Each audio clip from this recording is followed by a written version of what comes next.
السلام عليكم ورحمة الله. ونحن نطلب الله من القبور تجروزة لرية الجنة يسر قبور. اللهم آمين.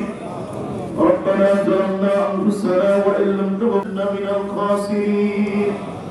رب كريم شهيد الرحيم الله سورة فاتحة سورة الدربير رب العالمين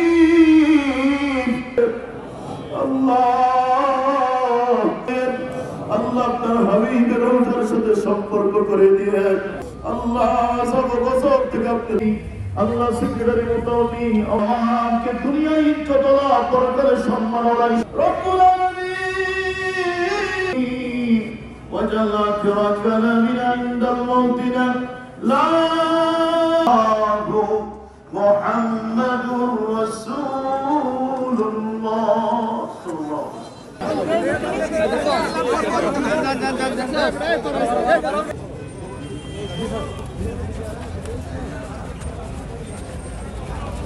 মাঠের অলরাউন্ডার আমি আর ঘরের অলরাউন্ডার টাইলক্স।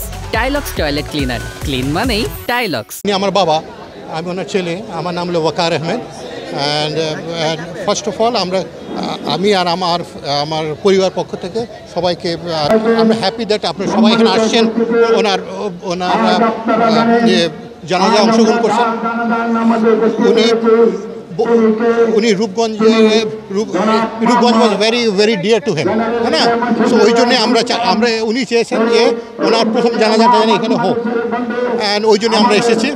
সো যারা এই জানাজায় অংশগ্রহণ করেছেন তাদের প্রতি আমার অন্তর থেকে আমি থ্যাঙ্কস দিচ্ছি। আপনারা জানেন কি না, উনি he was one of the first one to lead বাংলাদেশের স্বাধীনতা।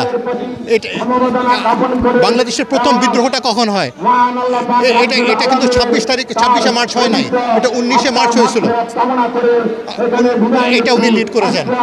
তারপরে উনি 9 মাস যুদ্ধ করেছেন বাংলাদেশ স্বাধীনতার জন্য, অ্যাস ফোর্স লিড করেছেন।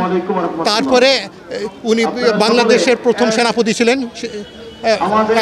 বাংলাদেশ গঠন করার জন্য ওনার অবদান অনস্বীকার্য। তারপরে 75 সালের পরে উনি দেশে বাইরে ওনাকে যেতে হয়েছিল।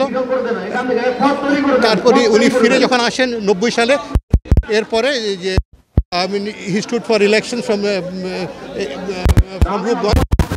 রূপগঞ্জ ছিল ওনার প্রাণ, এই আর কি। আমি যদি বলতে পারি ওনার 2টা গর্ব ছিল প্রাণ, একটা হলো রূপগঞ্জ, আরেকটা হলো বাংলাদেশ সেনাবাহিনী, এই আর কি।